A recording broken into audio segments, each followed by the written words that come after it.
Hello students, बच्चों आज का लेक्चर नंबर 4 है, चैप्टर नंबर 2 का lecture number 4 electric potential at a point due to an electric dipole. तो बच्चों डायपोल से इलेक्ट्रिक डायपोल के आसपास हमने इलेक्ट्रिक फील्ड निकाली थी चैप्टर 1 पे। लेकिन अब हमको इलेक्ट्रिक पोटेंशियल पढ़ रहे हैं तो उसके आसपास इलेक्ट्रिक पोटेंशियल क्या होगा, क्योंकि चार्जेस से मिलकर तो बना है इलेक्ट्रिक डायपोल, तो उसकी वजह से इलेक्ट्रिक पोटेंशियल निकालना है अपन को किसी पॉइंट पी पे। तो वहाँ पे अपन ने इक्वेटोरियल लाइन और एक्सियल लाइन के लिए अलग अलग निकाला था। यहाँ हम एक साथ निकालेंगे, फिर उस पर केसेस देख लेंगे बच्चों। ठीक है, तो देखते हैं। सपोज मैंने यहाँ पे कुछ कंसिडरेशन लिखा हुआ है कि let an electric charge consist of two equal and opposite charges minus Q at A and plus Q at B separated by small distance A B is equals to 2a। कैसे, मैं आपको बता दे रहा हूँ। सपोज ये minus Q ले लिया आपने, ए पॉइंट ले लिया आपने ये, और माइनस क्यू चार्ज यहाँ पे प्लेस है, माइनस क्यू। ठीक है, जैसे डायपोल बनाते थे बच्चों वैसे ही बनाना है हमको। और यहाँ से हमने एक डिस्टेंस ले ली, कितनी, 2a डिस्टेंस, क्योंकि डायपोल की डिस्टेंस जो होती है, डायपोल लेंथ, वो होती है कितनी बच्चों, 2a। ठीक, थोड़ा यहाँ लिख दे रहा हूँ क्योंकि यहाँ पे हमको ज्योमेट्री की ज़रूरत पड़ेगी, ये लाइक दिस। फिर उसके बाद ये पॉइंट है बी, और बी पे हमने रखा हुआ प्लस क्यू चार्ज, तो ये आपका एक डायपोल बन गया बच्चों। ठीक है, चलिए अब देखिए यहाँ पे कोई पॉइंट पी मैंने कहीं पे भी रैंडमली चूज़ कर लिया है ना। एक्सियल लाइन इक्वेटोरियल की बात नहीं कर रहे हैं हम, यहाँ पे कहीं पे भी चूज़ कर लिया, उसके बाद हम लगा देंगे क्या, केस लगा देंगे उसमें, तो एक्सियल लाइन भी आ जाएगा और इक्वेटोरियल लाइन भी आ जाएगा। ये इसका सेंटर ओ है ना, इसका ये सेंटर क्या हो गया, ओ। कहीं भी लिख देता हूँ मैं, सपोज यहाँ लिख दिया मैंने।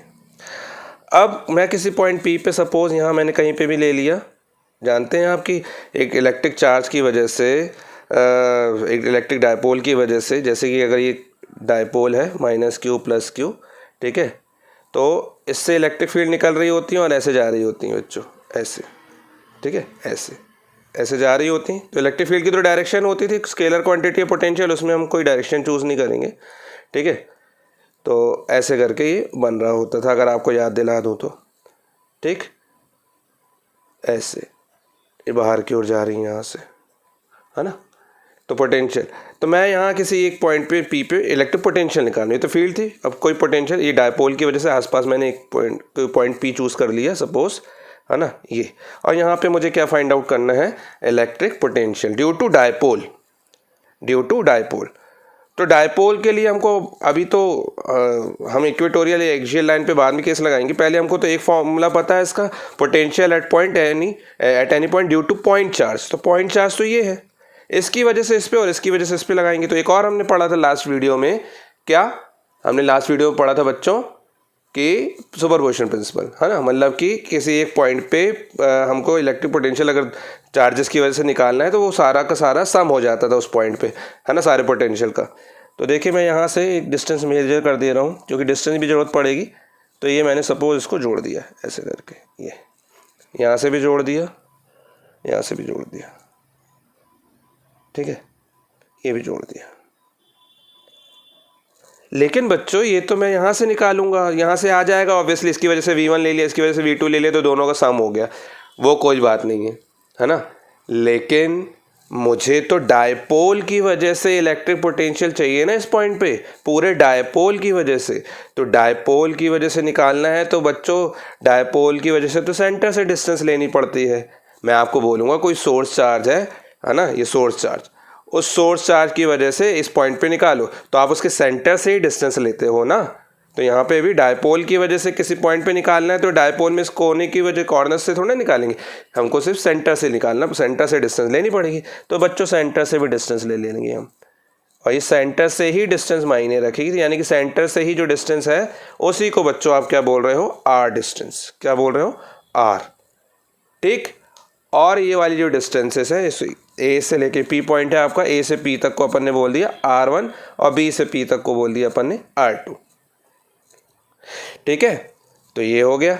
अब यहाँ पे ये कोई एंगल बना रहा होगा सपोज थीटा, तो थीटा एंगल पे हमने लिया, मतलब कि थीटा डायपोल से थीटा एंगल पे हमने किसी पॉइंट पी पे इलेक्ट्रिक पोटेंशियल फाइंड आउट करना है। ठीक है, और डायपोल मोमेंट आप जानते हो कहाँ से कहाँ होता है, माइनस पी क्यू से प्लस क्यू, तो आप डायपोल मोमेंट का डायरेक्शन दे दो, सपोज इस डायरेक्शन में है ना डायपोल मोमेंट, ये आपने बना दिया डायपोल मोमेंट, जब ज़रूरत पड़ेगी तो लगा देंगे हम। चलिए अभी अपन बात करते हैं इस पर धीरे धीरे कैलकुलेशन की। तो suppose we have to calculate the electric potential at point P due to electric dipole. तो सबसे पहले हम इसकी वजह से और इसकी वजह से निकाल देते हैं, फिर उसके बाद केसेस लगा देंगे। तो हम बोलते हैं लेट, हमने इलेक्ट्रिक पोल तो बता दिया कि दो चार्जेस हैं, तो दो चार्जेस है इक्वल एंड ऑपोजिट A और B पे, जो कि स्मॉल डिस्टेंस 2a, कहीं कहीं 2l हो सकता है, मैंने लास्ट वीडियो में जब इलेक्ट्रिक डायपोल पढ़ा तो 2l लिखा हो, 2l लो कोई दिक्कत नहीं है ना, बता दीजिएगा बस आप कंसिडरेशन में कि हमने ये लिया हुआ है ना, विद सेंटर O। चलिए अब अपन बात करते हैं यहाँ पे कि हमने जो जो लिया हो, जैसे कि ये एंगल लिया हुआ है आपने BOP, एंगल BOP, यहाँ पे बता दीजिए एंगल BOP क्या है, एंगल BOP थीटा है, हमने कंसीडर किया हुआ है ना, यहीं पे बता दिया आपने। फिर ये भी बता दीजिएगा कि AP और BP जो है आपका क्या है, तो AP तो बच्चों R1 है, BP आपका R2 है, लेकिन हमको R डिस्टेंस पे फाइंड आउट करना है। क्यों? क्योंकि हमको सेंटर इलेक्ट्रिक पोटेंशियल डायपोल की वजह से पोटेंशियल फाइंड आउट करना है, तो R डिस्टेंस होनी चाहिए। तो ये OP इज इक्वल टू बच्चों R, ये लिख दिया अगर आपने सारी चीज़ें। अब बात करते हैं potential at point, potential at point P। ये तो मैंने आपको ऐसे रफ बताया था, आप बनाना है तो बनाइए, नहीं तो कोई दिक्कत नहीं। Due to minus Q charge at A, है ना, तो ये हो जाएगा बच्चों कितना V1, सपोज V1 है ना, सपोज क्या है V1, तो V1 कितना हो जाएगा बच्चों, potential due to point charge का फॉर्मूला लगेगा एट पॉइंट P, इसकी वजह से ये सोर्स चार्ज हो गया, इसकी वजह से इलेक्ट्रिक पोटेंशियल कितना होगा 1/4πε0। अच्छा बच्चों यहाँ पे हम 1/4πε0 लिखते हैं। अगर कोई आपको क्वेश्चन में दे देता है किसी मीडियम के लिए बताओ, तो मीडियम के लिए क्या होगा, यहाँ पे साथ में के अलग लग जाएगा या एप्सिलॉन आर अलग से लग जाएगा, डाइलेक्ट्रिक कांस्टेंट, ठीक है। अभी तो अपन फ्री स्पेस की बात कर रहे हैं, तो यहाँ क्या आ जाएगा बच्चों, माइनस क्यू चार्ज है ना, तो माइनस क्यू लगाते हैं क्योंकि स्केलर क्वांटिटी है, अपॉन R1 है ना, अपॉन R1। अब इसमें डायरेक्शन देने की जरूरत नहीं है, स्केलर क्वांटिटी, इक्वेशन नंबर आपने 1 दे दी यहाँ पे। अब ऐसे ही सिमिलरली इस पॉइंट चार्ज की वजह से यहाँ पे निकाल देते हैं, है ना, तो potential at point P due to charge plus Q at B, है ना, तो कितना आ जाएगा बच्चों, वो आ जाएगा आपका V2 equals to 1/4πε0 plus Q upon R2, equation number 2। ये हो गया बच्चों इक्वेशन नंबर 1। इक्वेशन नंबर 2, ये दो पॉइंट चार्जेस की वजह से इस पॉइंट P पे इलेक्ट्रिक पोटेंशियल आपका आ गया, ठीक है। अब हम क्या करते हैं, ऑब्वियसली आपको पता है, इसके बाद हमको इसको ऐड करना है, इनकी वजह से ऐड करना है, तो हम ऐड कर देते हैं इसको, ठीक है, कुछ नहीं करना है, ऐड करना है फिलहाल तो हम ये ऐड कर रहे हैं, है ना। Net potential at point P, potential according to superposition, according to superposition principle, ये कितना हो जाएगा आपका, V is equals to V1 plus V2। तो V is equals to V1 आपने फाइंड आउट कर रखा है वैसे पहले से, कितना है 1/4πε0 माइनस Q अपॉन R1, और V2 1/4πε0 Q अपॉन R2 रख देते हैं यहाँ पे, है ना। 1/4πε0 तो सेम है, चलो पहले रख देते हैं, minus Q upon R1 plus 1/4πε0 plus Q upon R2। तो Q अपॉन 4πε0 तो कॉमन है आपका बच्चों, है ना, यहाँ पे Q भी लगा दिया, जो कॉमन नहीं है उसको अंदर ले लिया, 1/R2 माइनस 1/R1, पहले R2 वाली ले ली क्योंकि प्लस है और ये माइनस है तो बाद में लिख दिया, ठीक है बच्चों। चलिए अब इसके बाद V इक्वल्स टू, अब ये देखिए यहाँ पे ये इतना ही छोड़ देते हैं फिलहाल, हम इक्वेशन नंबर 3 दे देते हैं। लेकिन अभी भी मैंने बोला ना आपको कि इलेक्ट्रिक पोटेंशियल जो आया है आपका वो इन 2 पॉइंट चार्जेस की वजह से अपन ने इस पर सुपरपोजिशन प्रिंसिपल लगा दिया, लेकिन डिस्टेंस तो बेस से लेते हैं, मिड पॉइंट से, आर से। ये आर डिस्टेंस होती है, तो हमको तो फॉर्मूले में आर चाहिए। तो उसके लिए क्या करेंगे बच्चों, हमने क्या किया, एक लाइन बीच से खींची हुई है आर, लेकिन ये लाइन तो इनसे छोटी होगी, इससे थोड़ी बड़ी हुई नज़र आएगी क्योंकि ये इसके पास है, थीटा इस तरफ झुका हुआ है ना। तो जब थीटा इस तरफ झुका होगा तो ऑब्वियसली इससे इसकी डिस्टेंस ज़्यादा होगी और इससे इसकी डिस्टेंस कम होगी, है ना। लेकिन हमको तो बराबर डिस्टेंस चाहिए। तो अभी हम क्या करते हैं बच्चों, हम सबसे पहले इसकी वजह से इसको बराबर करने की कोशिश करते हैं, है ना। मतलब मुझे यहाँ पे जो फॉर्मूला है R1 R2, ठीक है, ये थीटा की टर्म में चाहिए। अब मुझे कंपोनेंट्स में डिवाइड करना रहता है ना, जैसे इलेक्ट्रिक फील्ड को, तो इलेक्ट्रिक फील्ड तो कंपोनेंट्स में तो हम वेक्टर कंपोनेंट को बस डिवाइड करते हैं, इसको नहीं करेंगे हम। तो इसके लिए क्या करना है, इसके लिए हमको लेंथ इसकी बढ़ानी पड़ेगी। कैसे, देखिए समझिए, अगर मैं इतना ही डिस्टेंस ले लूँ R1 और R डिस्टेंस पे चाहिए मुझे तो ये जो 2 डिस्टेंसेस की वजह पॉइंट चार्ज चाहिए, मुझे निकालना तो इसकी वजह से, इस डिस्टेंस की वजह से था ना। तो मैं क्या कर रहा हूँ, अब R1 का एक मैंने आर्क ले लिया, इतना लेते हैं ना अपन प्रकाल से, क्या बोलते हैं उसको, राउंडर, है ना। उससे आपने क्या किया, डिवाइडर स्क्वायर जो होता है आपका, वो उससे आपने क्या किया, इतना आर्क लिया और यहाँ पे, है ना, यहाँ कहीं काट दिया, ठीक है। काटा तो आपको पता चलेगा कि इसको थोड़ा एक्सटेंड करना पड़ेगा मुझे, ये ऐसे लाइक दिस। तो यहाँ कहीं आर्क कटा इसका, यहाँ कहीं, ठीक है, यहाँ कहीं आर्क कटा ऐसे। अब आपने इसको इतना एक्सटेंड कर दिया, ये वाली लाइन को ऐसे, और यहाँ से एक परपेंडिकुलर ड्रॉ कर दिया, यहाँ से ये। क्यों, क्योंकि आर्क काटा था ना आपने, तो इतना ही डिस्टेंस है, यानी कि ये जो R1 डिस्टेंस है, अब ये R1 डिस्टेंस हो गई। मैंने नाम दे दिया सपोज इसको C, ये नाम दे दिया C, यानी कि P से लेके C तक की डिस्टेंस हो गई R1 के बराबर। ऐसी था ना, आर्क काटा था आपने, समझ में आ रहा होगा आपको। P से लेके C तक की डिस्टेंस क्या हो गई, R1, है ना। तो यहाँ पे देखिए, अगर ये एंगल थीटा है तो ये एंगल भी क्या है बच्चों, थीटा, है ना। और ये वाला, ये A से लेके O तक, ये क्या है बच्चों, A से लेके O तक मिड पॉइंट है ना, तो पूरा 2A है, तो ये कितना होगा, A, ये भी A होगा, है ना। तो देखिए यहाँ पे R1 अगर मैं लिखना चाहूँ, R1, तो R1 क्या होगा यहाँ पे, अब R1 क्या होगा, यहाँ तो R1 ठीक था, लेकिन मुझे तो यहाँ इस पॉइंट पे चाहिए ना, मिड पॉइंट पे, क्या कहते हैं, डिस्टेंस तो मेरी इस डायपोल की वजह से चाहिए, तो मिड पॉइंट से चाहिए, तो वो कितनी मिड पॉइंट से, यानी कि इलेक्ट्रिक पोटेंशियल डायपोल की इस पॉइंट से ना आके अब इस पॉइंट से आ रही है, और इस पॉइंट से यहाँ तक की डिस्टेंस कितनी है, OP प्लस OC, मतलब OC प्लस OP, ठीक है। तो यहाँ पे आप लिखोगे क्या, R1 जो है आपका AP के बराबर है, ध्यान रखिएगा, AP के बराबर है, यहाँ CP के बराबर है। R1 AP के बराबर है और PC के बराबर है, ठीक है।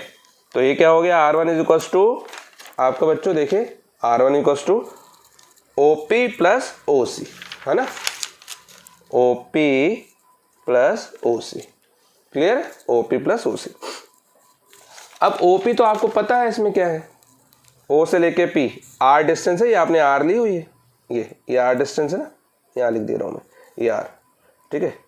तो O से लेके P तक R है, और लेकिन O से लेके C नहीं पता, लेकिन थीटा तो पता है ना, और ये A पता है। तो बच्चों देखिए यहाँ पे, अगर मुझे इस ट्राइंगल की बात करूँ मैं, यहाँ पे यहीं पे बता दे रहा हूँ मैं, इस ट्राइंगल की बात करूँ, in triangle AOC in right angle, क्योंकि देखिए ये परपेंडिकुलर था ना यहाँ पे, ये in right angled triangle AOC अगर हम बात करें, तो ये परपेंडिकुलर है, ये परपेंडिकुलर होगा, ये 90 डिग्री, तो ये परपेंडिकुलर, ये बेस है ना, और ये हाइपोटेनियस।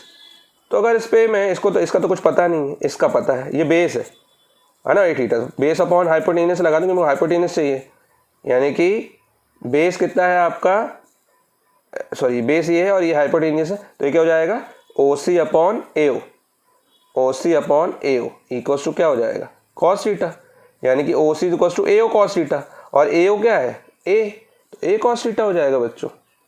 तो OC की जगह क्या आ गया, A कॉस थीटा, OC की जगह A कॉस थीटा, और OP की जगह क्या है, R है। तो देखो बच्चों, आ गया आपका ये सिंपल।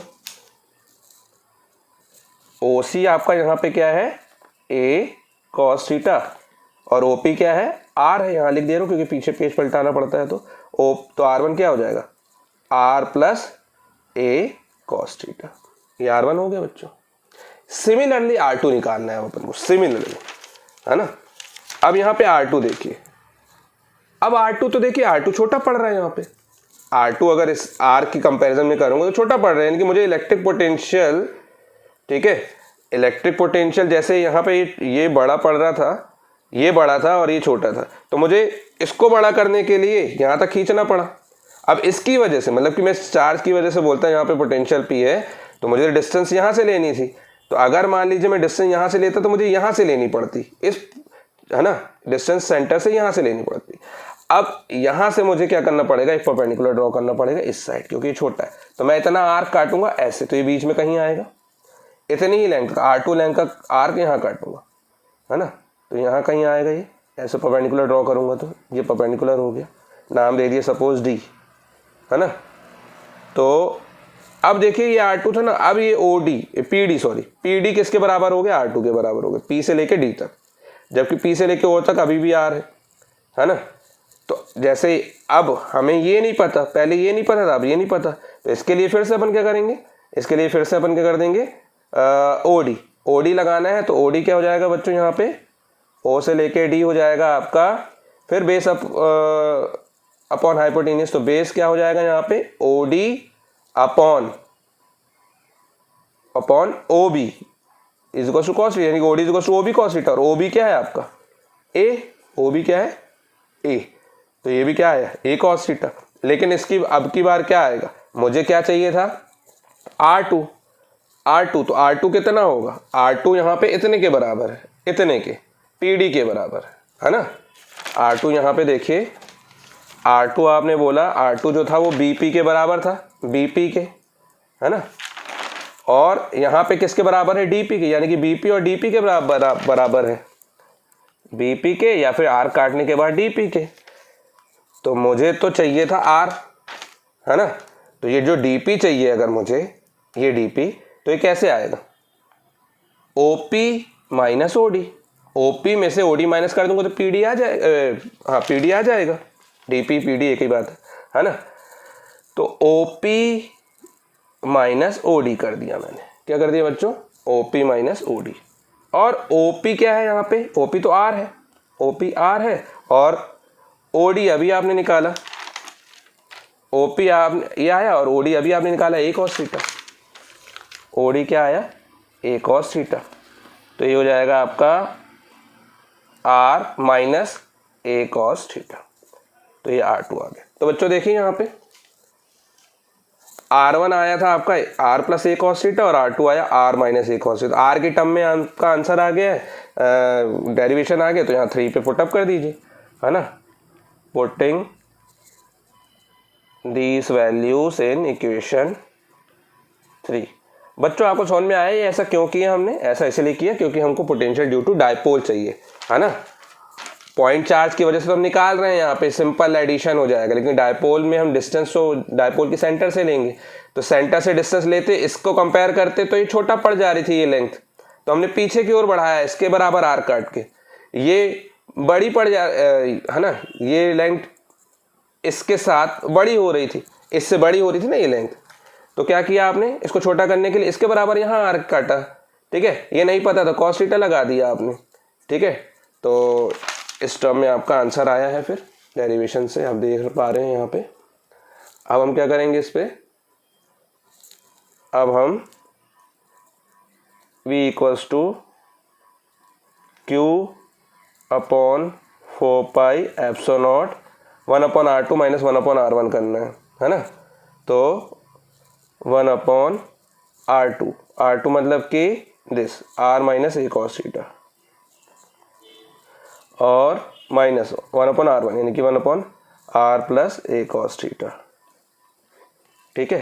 तो v इज इक्वल टू हो जाएगा बच्चों Q upon 4 pi epsilon naught, और यहाँ सॉल्व करोगे, अब आप सॉल्व करोगे तो ऐसा हो जाएगा R plus a cos theta, यहाँ पे LCM लेंगे तो इस साइड आ जाएगा, ये side R minus a cos, तो R माइनस और ये माइनस प्लस, फिर से R A plus A cos theta solve करिएगा आप लोग, और नीचे क्या लग जाएगा एलसीएम में दोनों को मल्टीप्लिकेशन, तो A plus B A minus B यानी कि A square minus B square R square minus A square cos square theta.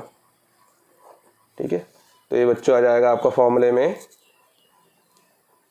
ये आपके फॉर्मूले में आ जाएगा v is equals to Q upon 4 pi epsilon naught. बच्चों देखिए यहाँ पे ये कैंसिल हो रहा है आपका r से r, a cos theta 2a cos theta 2a cos theta divided by r square minus A square cos square theta. अब ये 2a इंटू क्यू आपको पता है, 2a into Q dipole length into charge, ये क्या होता है डायपोल मोमेंट होता है ना। तो पुटअप कर दीजिए यहाँ पे 2a इंटू क्यू की जगह p cos theta as it is और 4 पाई एप्सिलॉन नॉट है ना, और यहाँ पे क्या आ रहा है R square minus A square cos square theta. चलिए इतना आ गया। अभी इसके बाद अपन बात करते हैं कि ये देखिए यहाँ पे आपको समझ में आ रहा होगा पी कॉस थीटा मतलब कि ये पी है ना, अगर मैं इसी डायरेक्शन में ले लेता है इसको, इस डायरेक्शन में, ठीक है, और एक यूनिट वेक्टर ले लूँ, यूनिट वेक्टर मतलब 1, तो P के साथ यूनिट वेक्टर अगर मैं जोड़ दूं तो P इंटू 1 कॉस थीटा, तो दो वेक्टर का डॉट प्रोडक्ट हो जाता है। तो इसकी डायरेक्शन अगर मैं ले लेता, वैसे तो स्केलर क्वांटिटी, लेकिन अगर R वेक्टर ले लूँ तो R एक यूनिट वेक्टर है अलॉन्ग OP है ना। तो अगर मैं OP को देखूं, OP को, तो वो क्या हो जा रहा है R, OP को आगे की ओर बढ़ाऊं तो ये क्या बन जा रहा है आपका वेक्टर R बन जा रहा है आपका। ठीक है, तो यहाँ पे V जो है, मैं यहाँ पे P cos थीटा को यहाँ पे क्या लिख सकता हूँ, P और R का कैप, OP जो है ना उसकी डायरेक्शन में हम ले रहे हैं तो उसको क्या ले लेंगे R का कैप। ठीक है, और अपॉन में 4 pi epsilon not R square minus A square cos square theta. और अगर सपोज यहाँ पे हमने बात की कि ये डायपोल कैसा है, डायपोल बहुत शॉर्ट है ना, डायपोल कैसा है, बहुत ज़्यादा शॉर्ट है, ठीक है ना। तो ए कॉस थीटा, या फिर हमने बोल दिया कि किसी एक्सियल लाइन पे फाइंड आउट करना है ना, तो यहीं पे लगा सकते हैं हम एक्सियल लाइन। ठीक है, तो on axial line electric potential on axial line. अब हम केसेस लगा दे रहे हैं, केसेस है ना। तो एक्सियल लाइन ऑफ डायपोल अगर हम बात करते हैं तो क्या हो जाना चाहिए एक्सियल लाइन के लिए, एक्सियल लाइन के लिए थीटा पूरा गिर जाना चाहिए। एक्सियल लाइन तो यही होती है ना ये, तो थीटा या तो 0 हो या तो पाई हो। तो थीटा अगर 0 डिग्री है तो ये जाएगा आपका बच्चों v इक्वल्स टू, इससे आप देखोगे तो ये हो जाएगा आपका p upon 4 pi epsilon naught, और थीटा 0 है तो R square minus A square, क्योंकि थीटा 0 यानी कि cos 0 1 हो जाएगा तो R square minus A square.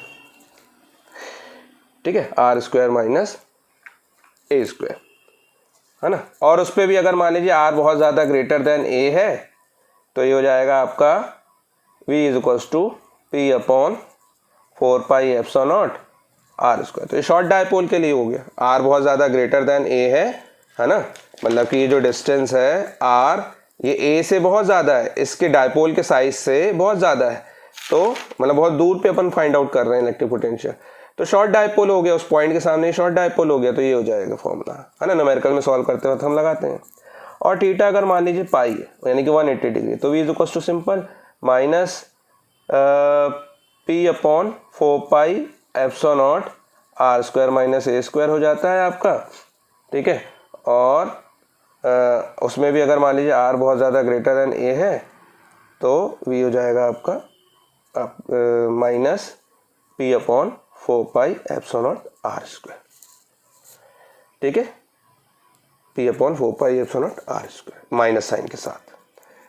ठीक, अब ये तो हो गया एक्सियल लाइन पे। अब बात करते हैं डायपोल को इक्वेटोरियल लाइन पे, है ना, पोटेंशियल ऑन इक्वेटोरियल लाइन। तो बच्चों यहाँ पे तो मैं एक बात बताऊंगा आपको, इक्वेटोरियल लाइन देखिए ये डायपोल है माइनस क्यू और ये क्या है प्लस क्यू, मिला दिया आपने, सेंटर से डिस्टेंस लेते हैं और इक्वेटोरियल लाइन बच्चों ये होती है ना। एट एनी पॉइंट किसी भी पॉइंट पे मैंने ले लिया। अब वो ये आर डिस्टेंस मैंने ले लिया, सपोज ये आर डिस्टेंस थी ना, ये आर डिस्टेंस, इसी को मैंने ले लिया यहाँ पे, ठीक है ना। अब ये आर डिस्टेंस मैंने इक्वेटोरियल लाइन पे ले लिया, तो अब यहाँ से मैं मिलाऊंगा और यहाँ से मिलाऊंगा, potential due to point charges यहाँ पे लगाऊंगा, सुपरपोजिशन प्रिंसिपल। तो माइनस क्यू की चार्ज की वजह से जितना पोटेंशियल आएगा, क्योंकि ये डिस्टेंस और ये डिस्टेंस तो बराबर है, प्लस क्यू चार्ज की वजह से भी उतना ही आएगा।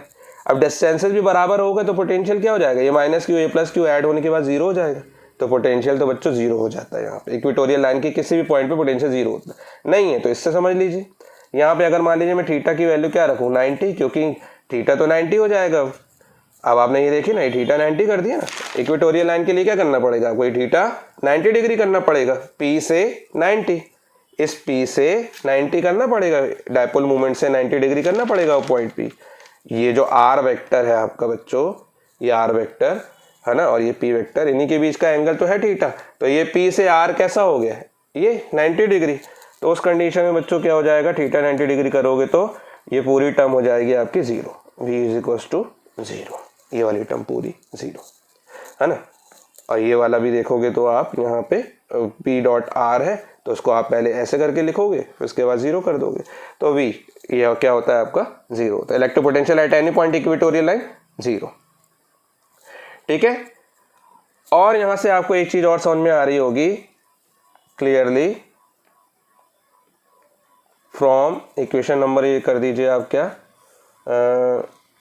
इसको कर दीजिए इक्वेशन नंबर 4 है ना, फ्रॉम 4 या फिर इससे भी कर सकते थे हम, V inversely proportional to R², लेकिन ये किसकी वजह से, डायपोल की वजह से, और पॉइंट चार्ज की वजह से V inversely proportional to R होता। इसका मतलब ये है कि इसमें ग्राफ जल्दी और गिरेगा, मतलब कि आपने थोड़ी डिस्टेंस बढ़ाई, डायपोल में थोड़ी डिस्टेंस बढ़ाई आपने, और पोटेंशियल एकदम से फॉल होने लग जाएगा, ठीक है। और पॉइंट चार्ज में थोड़ा सा कम होता है, अगर मान लीजिए ऐसा हो तो, ठीक। ये R है, ये V है, S, ये ठीक है। इस तरीके का ग्राफ बनेगा V और R के बीच में। तो ये था बच्चों electric potential due to a dipole, electric dipole at any point, है ना, at any point from the mid point of dipole. इसके बाद हम न्यूमेरिकल्स देख लेते हैं कुछ। देखिए बच्चों ये क्वेश्चन है फिर, 2 point charges plus 10 microcoulomb and minus 10 microcoulomb are located 1 centimeter apart from each other. Calculate the electric potential at a point situated on its axial line at a distance of 1 meter from the middle point of the dipole, है ना। अगर नहीं भी बोलता है यहाँ dipole, तो आपको समझ जाना चाहिए कि दो इक्वल एंड ऑपोजिट चार्जेस और डायपोल ही बन रहा होगा, है ना, जो कि एक दूसरे से 1 सेंटीमीटर अपार्ट है ना, 1 सेंटीमीटर अपार्ट है। तो ये आपका डायपोल हो गया 1 सेंटीमीटर, यानी कि 10⁻⁻² मीटर अपार्ट, है ना।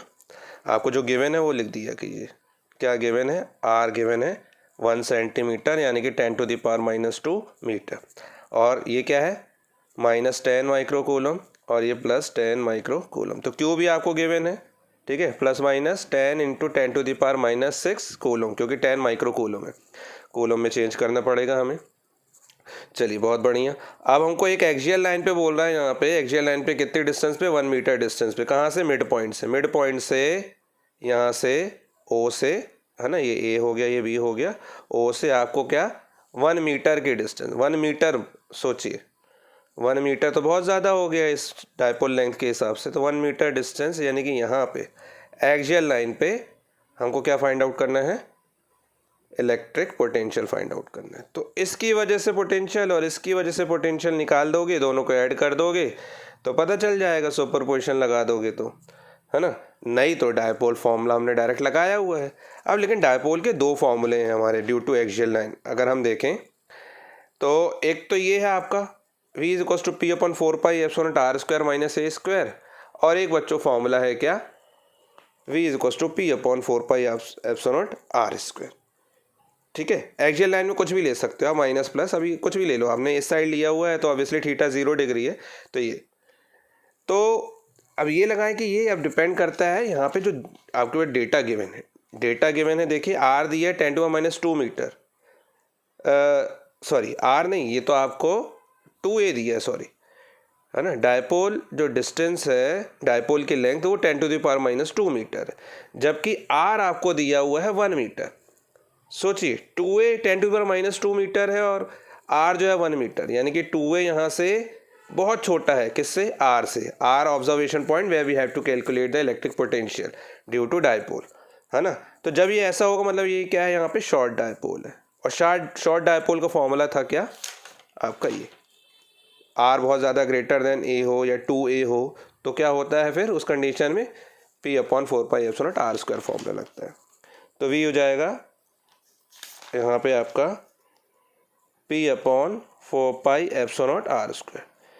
तो P तो बच्चों 2a × Q होता है, तो 2a × Q हो गया, या तो पहले P निकाल दो फॉर्मूले में, है ना, और 1/4πε0 और यहाँ पे r²। तो 2a आपको गिवन है बच्चों, 1/4πε0 तो 9 × 10⁻9 होता है, 2a आपको गिवन है कितना, 10⁻², और Q भी आपको गिवन है 10 × 10⁻6 और अपॉन में r²। r आपको कितना है 1 मीटर, तो 1 का स्क्वायर सिंपल हो गया ये आपका, है ना।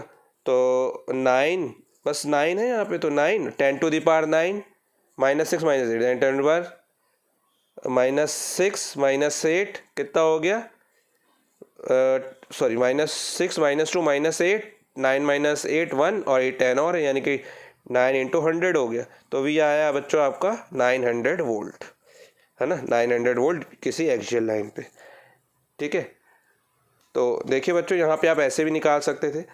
हम यहाँ पे देखिए मैंने जो डेरिवेशन यहाँ पे किया हुआ है, ये डेरिवेशन आप एक बायनोमियल एक्सपांशन से भी कर सकते थे, है ना। यहाँ पे हम क्या करते हैं, सुपरपोजिशन जो लगाया हमने, ये वाली चीज़ें जो लगाई हुई ना इतनी, हमने यहाँ पे ऐसे बढ़ा के किया हुआ है इसको, है ना, एक्सटेंड करके। इसकी जगह हम इतनी डिस्टेंस लेके बायनोमियल भी लगा, लेकिन बायो वालों को बड़ी दिक्कत जाती है बायनोमियल में, इवन मैथ्स वालों को भी दिक्कत जाती है। ये आपको बहुत ईजी सा है, इसलिए मैंने ये डेरिवेशन आपको करवाया हुआ है, ठीक है। तो अगर इसी पे हमको अलग अलग निकालना होता कि बताइए डायपोल की वजह से किसी एक्सियल लाइन पे इलेक्ट्रिक फील्ड निकाली है, तो आप या तो ऐसा करते कि ये पूरा डिराइव कर देते और ये लगा देते ऐसे भी जैसे हमने किया हुआ है, या फिर आप क्या करते जैसे आपने इलेक्ट्रिक फील्ड इंटेंसिटी का किया हुआ था, P पॉइंट पे इलेक्ट्रिक फील्ड आपको इलेक्ट्रिक पोटेंशियल फाइंड आउट करना है, तो इसकी वजह से ड्यू टू पॉइंट चार्ज, उसकी वजह से ड्यू टू पॉइंट चार्ज लगाते और आप क्या कर देते, दोनों को ऐड कर देते माइनस पोलैरिटी के साथ, तो भी आपका यही आता फॉर्मूला। कौन सा, ये वाला फॉर्मूला, ठीक है। चलिए, क्योंकि पॉइंट बहुत दूर लिया हुआ था तो ये वाला नहीं आता, फिर आपका यही आता है ना, क्योंकि हमने पॉइंट ऑलरेडी बहुत दूर लिया हुआ है। चलिए इसके बाद नेक्स्ट क्वेश्चन देखते हैं जल्दी से। सी बच्चों नेक्स्ट क्वेश्चन, ये आपका एनसीईआरटी का ही एडिशनल एक्सरसाइज का एक क्वेश्चन है। क्वेश्चन उसमें एक ही क्वेश्चन में 3 क्वेश्चन दिए हुए हैं। 2 charges -q and +q are located at point 0 0 -a and 0 0 a respectively.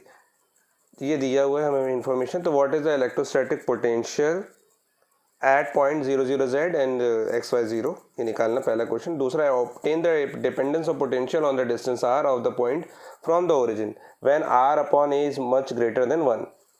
And third point is how much work is done in moving a small test charge from point 500 to -700 along the x-axis. Does the answer change if path of the test charge between the same points is not along the x-axis? चलिए, तो जो data हमारे पास given है उसके basis पे सबसे पहले देखते हैं हम। आपको समझ में आ रहा होगा 2 चार्जेस -q एंड +q, यानी कि डायपोल बता रहा है यहाँ पे, आपको ये लिखा कहीं नहीं है लेकिन डायपोल होगा, है ना, इलेक्ट्रिक डायपोल, जो कि 0 0 माइनस है और 0 0 प्लस ए, यानी कि ये माइनस जेड एक्सेस और ये प्लस जेड एक्सेस पे लाई कर रहा होगा। तो एक बना के देख लेते हैं ज्योमेट्री अगर हम, तो देखिए कुछ इस तरीके से बन जाएगा। सपोज हमने ये ले लिया, ये हो गई एक्स एक्सेस, ये हो गई वाई एक्सेस, है ना, और ये हो गई जेड एक्सेस, ये हो गई जेड एक्सिस। क्लियर बच्चों? इसके पीछे भी हम करेंगे तो ये ऐसा बढ़ जाएगा, है ना, माइनस जेड की ओर तरफ बढ़ जाएगा, ठीक है, ऐसे पीछे की ओर एक्सटेंड किया। तो अब वो यहाँ पे बोल रहा है कि जो चार्जेस हैं आपके -q +q, वो रिस्पेक्टिवली माइनस ए और प्लस ए पे लाई करके, ये तो 0 0 xy 0 और सिर्फ जेड एक्सेस पे माइनस ए और प्लस ए है। तो देखिए बच्चों, यहाँ पे माइनस क्यू चार्ज जो है वो माइनस ए डिस्टेंस पे है जेड एक्सेस पे। 0 0 जेड मतलब क्या, x0 y0, जेड जो होगा वो यहाँ कहीं होगा, है ना। यानी कि ये ए डिस्टेंस जो है यहाँ पे ए डिस्टेंस ये है ना, उस पे क्या है माइनस क्यू चार्ज है। और एक प्लस क्यू चार्ज जो है वो प्लस ए डिस्टेंस पे, यानी कि सेम डिस्टेंस ऊपर की तरफ, ये सेम डिस्टेंस आपने ले लिया ऊपर की तरफ, दिस कितनी ए डिस्टेंस, है ना। तो यहाँ पे क्या कौन सा चार्ज है बच्चों, प्लस क्यू। ठीक, यानी कि आप समझ रहे हैं आप, ये एक डायपोल ही बन रहा है आपका कुल मिला के। ये देखिए ये डायपोल बन रहा है, ये है ना। और अब वो आपसे बोल रहा है what is the electrostatic potential at the point 0 0 Z and X Y 0। तो पहले पोटेंशियल एट 0 0 जेड निकालते हैं हम, है ना। इतनी चीज़ का आपको समझ में आ गई, पोटेंशियल एट 0 0 जेड यही निकालता हूँ मैं साइड में। Potential at point 0 0 Z, 0 0 Z यानी कि देखिए इस एक्सेस पे पॉजिटिव साइड कहीं जेड एक्सेस पे ही कोई पॉइंट होगा, जेड कोऑर्डिनेट होगा जेड।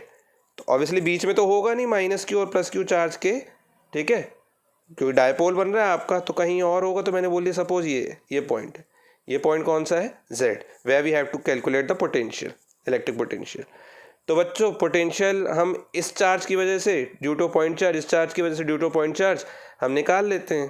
तो सपोज मैंने बोला इस पे निकालना है अगर v, तो इसकी वजह से प्लस इसकी वजह से सुपरपोजिशन लगा देंगे, तो v हो जाएगा आपका, कैलकुलेट करेंगे तो आपका हो जाएगा यहाँ पे v equals to what, v equals to पहले इसकी वजह से निकालते हैं माइनस क्यू चार्ज की वजह से, है ना। कितना हो जाएगा 1/4πε0 माइनस क्यू, है ना, minus Q upon minus Q से इसकी डिस्टेंस कितनी हो जाएगी, माइनस क्यू हम सेंटर से डिस्टेंस लेते हैं, डायपोल में हमेशा सेंटर से डिस्टेंस लेते हैं। माइनस क्यू और प्लस क्यू की वजह से जब हम निकालते हैं तो सेंटर से डिस्टेंस लेते थे हम, है ना। लेकिन सेंटर से डिस्टेंस डायपोल का फॉर्मूला लगाते तब लेते हैं। अभी due to a point charge है तो यहीं से लगाना पड़ेगा, ठीक है, सेंटर से नहीं, सॉरी यहाँ से लगाना पड़ेगा, ड्यू टू पॉइंट चार्ज लगा रहे हैं। तो ये कितना हो जाएगा बच्चों, यहाँ से यहाँ तक की डिस्टेंस तो जेड है आपकी, ये कितनी हो गई जेड, और यहाँ से यहाँ तक ए है तो जेड प्लस ए, तो ये हो जाएगा जेड प्लस ए।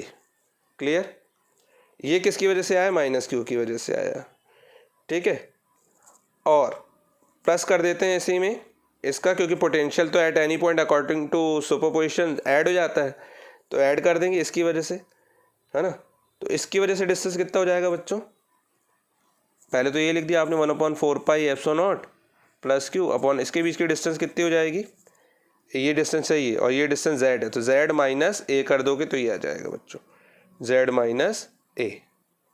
अब इसी को सॉल्व करना है, 1/4π क्यू भी ले लीजिए कॉमन, 4πε0 भी कॉमन, तो क्या आ जाएगा बच्चों, ये वाला ले लो पहले, 1/z माइनस ए माइनस 1/z प्लस ए। तो v इज इक्वल्स टू आ जाएगा आपका q अपॉन 4πε0, ये हो जाएगा z प्लस ए माइनस z प्लस ए, क्योंकि माइनस माइनस प्लस हो गया ये आपका, है ना, अपॉन में z square minus A square, यहाँ पे z से z कैंसिल हो गया, v आ जाएगा आपका 2a इंटू, है ना, 2a इंटू क्यू, है ना, ये a है तो a plus A 2a into Q हो जाएगा। तो 2a इंटू क्यू कितना होता है बच्चों, 2a इंटू क्यू, चलिए लिख दो पहले, 2 इंटू क्यू तो डायपोल मूवमेंट होता है ना, और ये क्या 4πε0 z square minus A square, 2a into Q कितना होता है, p होता है बच्चों, है ना। तो ये हो जाएगा आपका v is equals to p upon 4πε0 z square minus A square, ठीक है। 2a इंटू क्यू की जगह ये लिख दिया, बाकी मतलब ये समझ लीजिए डेरिवेशन ही था आपका, है ना। डेरिवेशन इलेक्ट्रिक, डेरिवेशन क्या, electric potential due to dipole on axial line, on axial line ऐसे तो निकालते हैं, ठीक है। अब शॉर्ट डायपोल होता, अगर मान लीजिए डिस्टेंस बहुत ज़्यादा नहीं है, सॉरी बहुत ज़्यादा है ये डिस्टेंस, शॉर्ट डायपोल हो गया इसके सामने, तो ए को नेग्लिजिबल कर देना, ठीक है ना। देख लेते हैं नेक्स्ट क्वेश्चन क्या बोल रहा है अभी आपसे, पहले तो ये देख लीजिए आप 0 0 जेड पे आंसर आ गया आपका। अभी आपको नेक्स्ट क्वेश्चन इसी में बोल रहा है कि एक्स वाई जीरो पे भी निकालना है electrostatic potential, X Y zero पे निकालना है ना। Now potential at X Y zero, X Y zero का मतलब ये है कि यहाँ पे एक्स वाई प्लेन है, एक्स वाई प्लेन पे ही कहीं पॉइंट लाई कर रहा है एक्स और वाई कोऑर्डिनेट पे, है ना। और ज़ीरो मतलब जेड ज़ीरो है एक्स वाई प्लेन पे, यानी कि एक्स वाई प्लेन की अगर हम बात करेंगे तो वो जो पॉइंट है वो जेड एक्सिस के परपेंडिकुलर ही आएगा, है ना। सपोज मैंने बोला कि ये फिर से बनाना पड़ेगा समझाने के लिए, ये एक्स है ये वाई है और इनके कहीं पॉइंट्स होंगे, सपोज ये एक्स है और ये वाई है, कुछ भी हो सकते हैं, है ना, कोई भी। तो इससे हम एक, है ना, इसके पैरेलल एक लाइन ऐसे खींचते हैं ऐसे, और इस पॉइंट से इसके पैरेलल एक लाइन खींचते हैं ऐसे, है ना। और ये क्या होगा, कोऑर्डिनेट एक्स वाई, जहाँ पे जीरो क्या जेड क्या है ज़ीरो, जेड तो ज़ीरो है ना, जेड का कोई एक्सेस नहीं है, ये प्लेन बन गया आपका, ठीक है, ये प्लेन बन गया और जेड का कोई कोऑर्डिनेट नहीं था यहाँ पे, है ना। तो एक्स वाई ज़ीरो पे हमको क्या निकालना है, इस डायपोल की वजह से, कौन सा डायपोल, ये वाला, इस डायपोल की वजह से, ठीक है, इलेक्ट्रिक पोटेंशियल फाइंड आउट करना। तो इससे पोटेंशियल हम सेंटर से लेते हैं, सेंटर से डिस्टेंस लेते हैं, तो सेंटर से डिस्टेंस कैसी आ रही है बच्चों, सेंटर से डिस्टेंस परपेंडिकुलर आ रही है। समझिए ये एक्स वाई प्लेन है, ये जो पेज है आपका ये एक्स वाई प्लेन है ना, एक्स वाई प्लेन है, ये एक्स एक्सिस और ये वाई एक्सिस, और इस कॉर्नर से अगर हमने ले लिया ये देखिए, ये सपोज ये एक्स एक्सिस हो गई, ये वाई एक्सिस, ये एक्स वाई प्लेन है ना, और ये जेड, ये एक्सिस, इस एक्सिस पे क्या लाई कर रहा है, डायपोल। तो डायपोल से एक्स वाई प्लेन पे ये कोई पॉइंट पी है ना, तो यहाँ पे कैलकुलेट करोगे तो इससे कैसा आ रहा है, परपेंडिकुलर आ रहा है ना, तो परपेंडिकुलर आ रहा है, यानी कि अब क्योंकि हम बोलते हैं potential at X Y zero, है ना, that is at a point perpendicular to Z axis के परपेंडिकुलर। तो ऑब्वियसली जब भी हम डायपोल से परपेंडिकुलर डिस्टेंस लेते हैं मिड पॉइंट से, तो उसको इक्वेटोरियल लाइन बोलते हैं। और इक्वेटोरियल लाइन के कहीं पे भी, ये इक्वेटोरियल लाइन है, अगर मान लीजिए ये क्यू माइनस क्यू चार्ज है प्लस क्यू चार्ज है ना, और इक्वेटोरियल लाइन के किसी भी पॉइंट पे, ये वाला ले लो, ये वाला कोई भी पॉइंट है ऊपर से लेके नीचे तक, क्या होता है, पोटेंशियल ज़ीरो होता है, अभी हमने डेरिवेशन में देखा है ना। तो क्या बोलोगे यहाँ पे, आप बोलोगे therefore on equatorial line at any point, है ना, एट एनी पॉइंट वी क्या होगा, ज़ीरो होगा, ठीक है, पोटेंशियल ज़ीरो होगा। इसका तो सिंपल थ्योरी में आंसर हो गया, ठीक है। तो ये आपका आंसर नंबर 1। अब 2 भी देख लेते हैं इसमें से, बोला obtain the dependence of potential on the distance R of the point from the origin when R upon A greater than 1।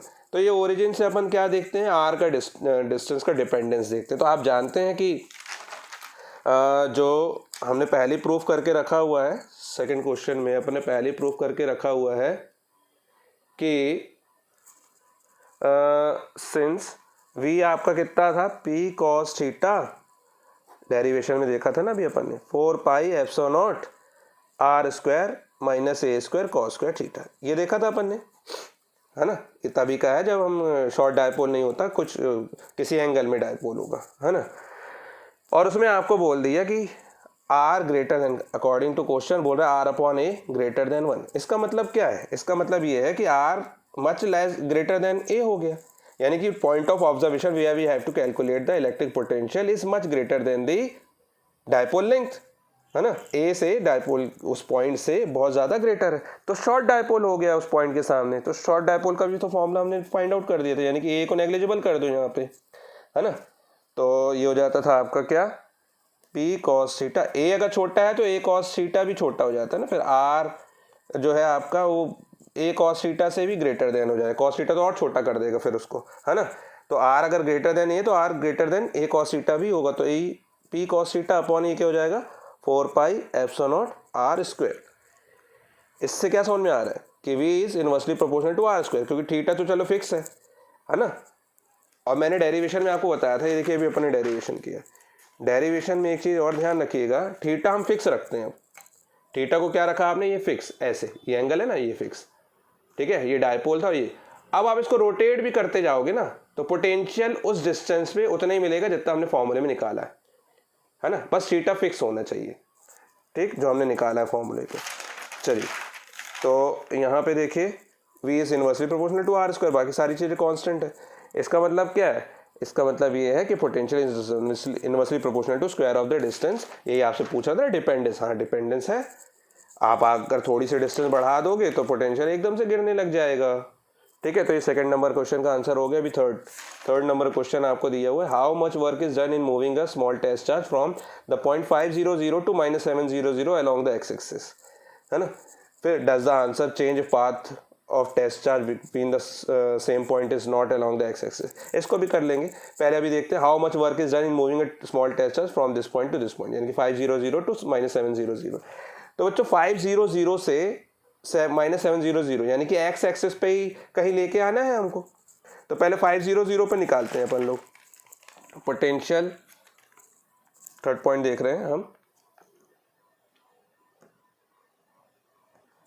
Potential at point 500। अब इसका फॉर्मूला V1 मान लेते हैं। फॉर्मूला आप जानते हैं 1/4πε0 और 500 है तो -q और +q से दोनों से लेना पड़ेगा।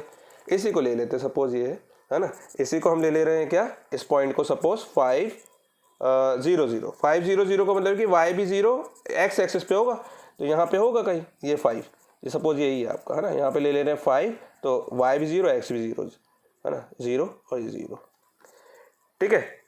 और z एक्सेस पे आपका ये रखा हुआ था, यहाँ -q रखा हुआ था और यहाँ +q रखा हुआ है चार्ज, ठीक। लेकिन इससे तो परपेंडिकुलर डिस्टेंस हो गई ना, अभी भी इससे परपेंडिकुलर डिस्टेंस है एक्स एक्सिस पे, यानी कि क्या एक्स एक्सिस पे है, ठीक है, ये एक्स एक्सिस पे है। और डायपोल तो अभी भी ऐसा है ना, ठीक है, डायपोल z एक्सिस पे ऊपर की तरफ और ये एक्स एक्सिस, तो पोटेंशियल तो 0 हो जाना चाहिए, नहीं है तो देख लीजिए अभी आपको, इसको भी इससे भी समझ में आ जाएगा। आपने बोला -q चार्ज की वजह से, ठीक है, -q चार्ज की वजह से क्या हो जाएगा आपका, यहाँ पे क्या होता था आर स्क्वायर। अब r जो है ये डिस्टेंस है, ये डिस्टेंस, तो ये डिस्टेंस आपकी कितनी हो जाती है r, अब जब आप निकालते हो तो देखिए r कैसे हो जाएगी, इसको आप यहाँ से भी मिला दो और यहाँ से भी मिला दो, तो -q से लिया हुआ है ना, तो यहाँ से मिला देते हैं, ये ऐसे करके, ऐसे ये मिला दिया आपने यहाँ पे, है ना, इस पॉइंट को ऐसे यहाँ से, सॉरी ये मिला दिया आपने -q को, तो ये मिला दिया, तो ये 90 डिग्री बनेगा आपका, है ना, ये 90 डिग्री बनेगा, -q से +q को मिला दिया तो ये 90 डिग्री बन रहा है। तो आपको ये डिस्टेंस चाहिए, तो दिस प्लस दिस कर दोगे आप, दिस का स्क्वायर प्लस दिस का स्क्वायर आपका r आ जाएगा, सॉरी -q चाहिए ना आपको, ये वाले इस पॉइंट से चाहिए आपको, तो ये वाली चाहिए, तो दिस का स्क्वायर प्लस दिस का स्क्वायर कर दोगे, आ जाएगा अपने आप। देखिए कैसे आ जाएगा, मैं साइड में बता दे रहा हूँ, ये फिर से बना के बता सकता हूँ, ऐसा कुछ नहीं है। ये देखिए ये z एक्सिस है, ये पॉइंट है जो कि यहाँ से कितनी डिस्टेंस पे a और यहाँ से -a, है ना, और यहाँ पे आपका +q चार्ज प्लेस है और यहाँ पे बच्चों -q चार्ज प्लेस, और यहाँ 5 पे आपको क्या निकालना है, इलेक्ट्रिक पोटेंशियल निकालना है। तो इसकी वजह से -q चार्ज की वजह से मैंने बोल दिया V1 है, तो कितना हो जाएगा -q 1/4π और इनके बीच की डिस्टेंस, तो इनके बीच की डिस्टेंस कितनी होगी बच्चों, इनके बीच की डिस्टेंस मैंने बोला कि अगर सपोज r है ना, तो वो कितनी हो जाएगी, नहीं पता, तो आप क्या करोगे, ये तो पता है ना, ये 5 है और ये कितना है, a है ना, ये 5 है और ये कितनी है, डिस्टेंस लेना है, -a +a कोई मतलब नहीं रहता। तो ये कितना हो जाएगा आपका, यहाँ से r = हो जाएगा आपका √5² + a² + 5², तो ये हो जाएगा बच्चों यहाँ पे रूट के अंदर 5² + a²। ये हो गया electric potential at point x, है ना, एट पॉइंट x, मतलब कि 5 ड्यू टू -q। अब इसी पे +q की वजह से भी निकालते हैं, तो +q/4πε0, ये आपने लिख दिया एज इट इज 1/, अब इसके बीच का डिस्टेंस इसके बीच का भी वही होगा, है ना, इसके बीच का डिस्टेंस भी वही होगा आपका, ठीक है। बस ये था कि आपका यहाँ पे -1 आप बोल रहे थे -a का स्क्वायर, हालांकि कोई फ़र्क नहीं पड़ता, डिस्टेंस है, -a का स्क्वायर, यहाँ पे वही होगा 5 स्क्वायर प्लस अभी +a का स्क्वायर है, ठीक। लेकिन अब देखिए यहाँ पे v1 ये माइनस वो क्वांटिटी पूरी वही है, -q/4πε/1/√5² + a², यहाँ पे +q/4πε/1/5² + a² है, ठीक है ना। तो ये माइनस ये प्लस कैंसिल हो जा रहे हैं, तो v1 या v जो भी है आपका वो 0 आ रहा है, ठीक है। अब आपका पोटेंशियल हमको, क्योंकि डिस्टेंसेस 2 लेनी है, क्योंकि हमको एक चार्ज को कहाँ से कहाँ लेके आना है, 500 से -700, है ना, लेके आना है, यानी कि अब इस साइड लेके आना है, यहाँ 5 से कहाँ लेके आना है -7, यानी कि x एक्सिस पे ही होगा, इस पॉइंट तक लेके आना है, उस पर वर्क डन निकालना है। तो इस पॉइंट पे फिर हमको क्या निकालना पड़ेगा, इस चार्ज की वजह से इलेक्ट्रिक पोटेंशियल निकालना पड़ेगा, दिस, और इससे मिलाना पड़ेगा, तो इसको v2 सपोज करेंगे, फिर वही चीज़ -q/4πε0 1/, अब इसके बीच का डिस्टेंस -q से, ये 7 है, -7, तो कितना हो जाएगा, -7 का स्क्वायर प्लस -a का स्क्वायर, तो -7 का रूट के अंदर, है ना, प्लस a² और प्लस q/4πε0 ये वाला कितना 1/7² प्लस a² ये हो जाएगा आपका, ठीक है। तो फिर आपकी वही क्वांटिटी पूरी की पूरी क्या हो जा रही है, 0 हो जा रही है, यानी कि इलेक्ट्रिक पोटेंशियल ऑब्वियसली मैंने बोला कि कहाँ गया ये 500 से this along the X axis बोल रहा है, और how much work is done in moving a test charge from this point. अब ये वर्क डन आप जानते हो ना, वर्क डन ये हमने ऐसा क्यों किया, क्योंकि वर्क डन जो होता है ना, वो किसी टेस्ट चार्ज को मूव करवाने में एक टेस्ट चार्ज तक through a potential difference move कराने में लगता है, तो थ्रू अ पोटेंशियल डिफरेंस, यानी कि यहाँ वी ए हो गया और ये वी बी हो गया, है ना। वर्क डन क्या होता है, Q V A minus V B, जो भी है आपका यहाँ से V A minus V B, A point से बी पॉइंट तक वर्क डन करवाने में आपका ये ए पॉइंट है अगर सपोज, और ये बी पॉइंट है, तो V B minus V A होता है, तो V B minus V A हो गया V A B, W A B, तो डब्ल्यू ए बी क्या हो गया आपका, क्यू तो ठीक है 0 हो गया, ये आपका पोटेंशियल डिफरेंस का भी 0, वी बी यानी कि v2 माइनस v1 ले रहे हैं ना, यहाँ पे क्या हो जाएगा q और ये v2 माइनस v1, तो ये w क्या हो गया आपका 0। तो वर्क डन क्या हो गया in moving a small test charge from 5 to -7, 500 to -700 कितना हो गया अलोंग द एक्स एक्सिस 0, क्योंकि परपेंडिकुलर ही था, इक्वेटोरियल लाइन पे ही मूव करवा रहे थे, इक्वेटोरियल लाइन पे ही किसी एक पॉइंट से दूसरे पॉइंट तक लेके जाओगे तो वर्क डन तो 0 होगा ना, क्यों, क्योंकि वहाँ पे पोटेंशियल डिफरेंस क्या है, उस लाइन में पोटेंशियल 0 है आपका, और पोटेंशियल डिफरेंस जहाँ 0 होता है तो वहाँ वर्क डन नहीं होता बच्चों, है ना। वीक पोटेंशियल सरफेस पे भी हम देखेंगे, ठीक है ना, वहाँ वर्क डन क्या हो गया 0। अभी आपसे यहाँ पे एक चीज़ और पूछ रहा है कि does the answer change if path of test charge between the same point is not along the x axis, है ना, क्या आंसर चेंज हो जाएगा अगर मान लीजिए टेस्ट चार्ज का पाथ जो है between the same point is not along the X axis के अलोंग नहीं है ना, वो किसी और अलोंग किसी और चीज़ की हो। तो आपने जानते हो कि इलेक्ट्रोस्टैटिक फील्ड जो होती है वर्क डन की, वो पाथ पे तो डिपेंड करती ही नहीं 2 पॉइंट के, ठीक है ना। तो वर्क डन किसी भी पाथ पे ले जाओ, किसी भी पाथ से 0 ही होगा, ठीक है। वर्क डन क्या होगा, किसी पाथ से लेके जाओगे 0 ही होगा। उसका रीज़न क्या है, इसका रीज़न ये है क्योंकि वर्क डन पाथ पे डिपेंड नहीं करता है, ठीक है बच्चों। तो आज के लिए इतना ही, नहीं, थैंक यू।